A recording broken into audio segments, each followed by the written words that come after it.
must stop. Crime must stop. Right. Better talk good.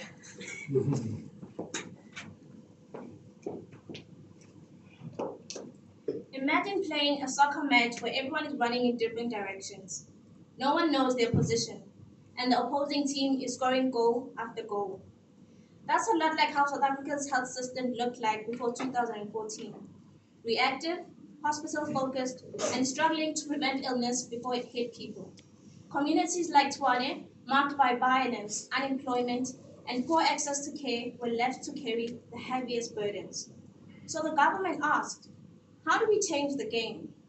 Enter primary healthcare reengineering, and with it, community-oriented primary care, or COPC. This approach takes the game into the community itself. Health workers don't just wait in clinics, but they go into the streets, homes, and workplaces, working together with families and local leaders to tackle health threats exactly where people live. And like any good game plan, COPC follows 4 key steps. Step 1 is defining and characterizing the community, because you can't win a game if you don't know where the field is. In a place like Tshwane, this means going beyond the maps and statistics to understand where people live, while also mapping the strengths of the community. Jeanne will unpack this step in more detail. Step 2 is diagnosing the problems. This means going deeper into the data and stories gathered in step 1 to uncover the real root causes of each and every problem that the community faces. Step 3 is designing interventions and implementing them together with the community. This means creating solutions that aren't just imposed from the outside, but co-created with the community because they know the ground reality. And finally, step 4, monitoring and evaluation.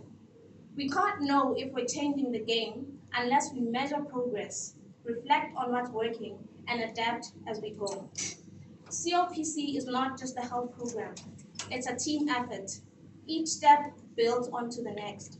And when it's done right, it shifts power, gives communities a voice, and moves us closer to a system that serves people where they are. And with that, let's take a closer look at step 1. Maps can show us every clinic, household, and broken streetlight. But maps alone can't show us the lived reality of a city facing a quadruple burden of disease.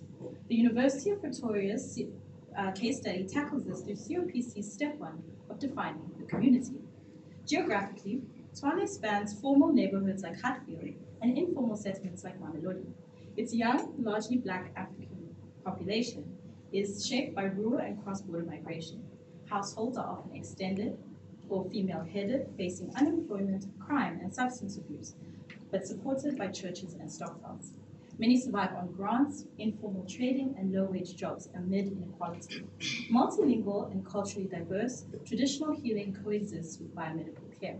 And lastly, mobile technology and infrastructure mapping enables health workers to gather real-time data and take the services directly to the people.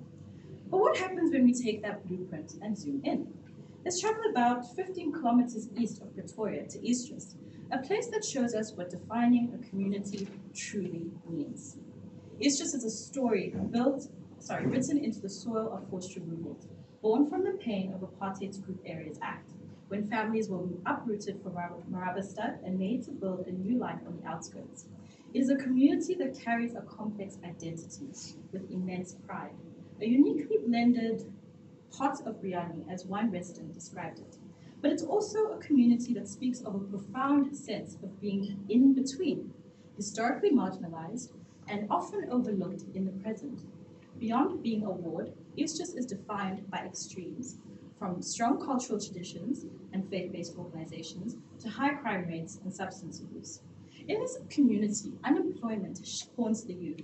The close-knit motto, everybody in Eastrus is family, is tested by the devastating syndemic of drug abuse, particularly Nyawe, which fuels crime and shreds the social fabric. This is a landscape of relentless hustle, where spaza shops, tuk-tuks, and car washes build a resilient informal economy born from necessity. But stress and poverty survive in over half of the households on less than 2,000 Rand a month. The soul of Eastrus speaks Afrikaans and finds solace in over 100 churches. The people will tell you, we are a proud colored people, but also with heartbreaking clarity. Being colored in South Africa now is like being black in the apartheid era. They also define themselves through their struggle for recognition, through protests, with posters reading, Colored Lives Matter. The case study uses WBOTs and surveys, but in Eastris, consultation has often been a cry in the dark. It's been journalists like Jackson Cooper listening on the street corners and academic researchers capturing despair. And crucially now, it's the Eastris Community Development Forum standing up in 2025 and saying, we hold the knowledge to spark change. It's a move from being a partner. It's a move from being profiled to being a partner. So the journey from the Tshwane case study to the streets of Eastris teaches us that defining and characterizing a community cannot be a sterile, top-down exercise. It must be a process of deep listening. It's about understanding that geographic boundaries are also emotional ones, that demographic data points are people with profound pride and pain, that true definition comes when we combine the maps and the surveys with the voices of the people that live there. So Didi, I'm sure you agree that definition gives us the picture. Can you now take us into step 2, where the diagnosis reveals the cracks behind that picture? My colleagues have spoken about the COPC in theory. Now it's time to bring it home to Eastris. Picture this. A man arrives home after work, and before he even steps inside, he is gunned down in his own driveway. The neighbors hear it but can do nothing about it. And the street, pitch black. This isn't just an isolated event here, but daily lives. Residents tell us that every corner is a crime hotspot. Hijackings, shootings, robberies. These have all become a part of the daily routine in this community. And the darkness only makes it worse. Locals estimate that almost 90% of streetlights are broken, making whole blocks disappear into darkness. But what does this mean for the criminals?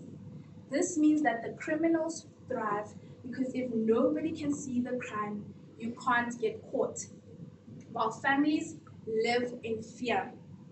Now some might say, if crime is the problem, then the solution is easy. Arrest the criminals. Arrest the criminals. But let's be clear here. Crime is not the root, but simply the symptom. Arrests and police raidings like Operation Shanela have shown us why this is short-term and doesn't cure the disease of crime. It is said that to beat a villain, you need to know their backstory. This is exactly what the root cause analysis enables us to do. It forces us to dig deeper and to ask questions, to ask why. Why is Eastris such a victim to crime and violence? When we have mapped it out, several root causes emerge, such as neglect of infrastructure, and this looks like broken lights, power cuts, and water shortages. These all create unsafe environments where crime flourishes.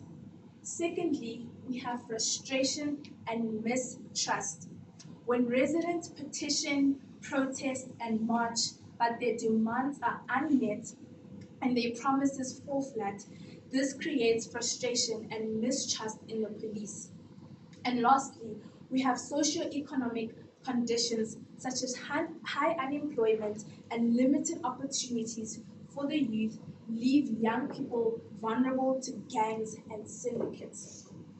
This is why Eastris is stuck in a cycle, because poverty breeds crime, and crime breeds fear, while fear breeds hopelessness, and so the cycle goes. Now, why does this matter? This matters because it's about school children who are unable to walk safely to school, businesses who won't invest, and trust in the system that is slowly collapsing. And when trust dies, the community erodes and falls apart. So our diagnosis is this: crime in Eerstrus isn't just a policing problem. This is the scar to a much deeper wound, a wound of poverty, neglect, and broken trust. And if we're serious about change, then we need to treat the roots and not just the surface. With that, I will hand over to Asimile, who will take us from the diagnosis to the intervention.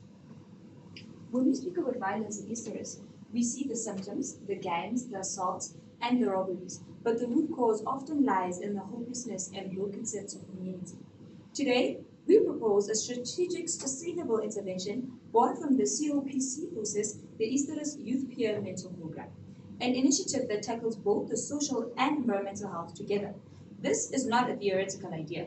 Models like the Ikamba Youth show that peer-led after-school tutoring improves outcomes. The violence interrupter model from Chicago trains community members to mediate conflicts. We will fuse these concepts. Our program will train young local adults as peer paid mentors. Let's make this tangible. Picture a mentor named Yandre. At 3 p.m., he's at the school gate, de-escalating an argument. By 4 p.m., he's in the after-school hub, helping with homework. And by 5 p.m., he's not just running a workshop, he is leading a practical session. He could be teaching peers to maintain the program's on-site vegetable garden or organizing a community cleanup day to transform a dumping site.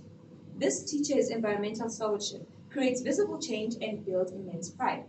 Research, like the study in Philadelphia, shows that greening vacant lots can reduce assaults by 8%. This is proactive crime prevention. We can make this feasible through a partnership with the University of Pretoria's Community Outreach Program. This provides some volunteers, including those from environmental or agricultural sciences, to support the gardening and recycling projects.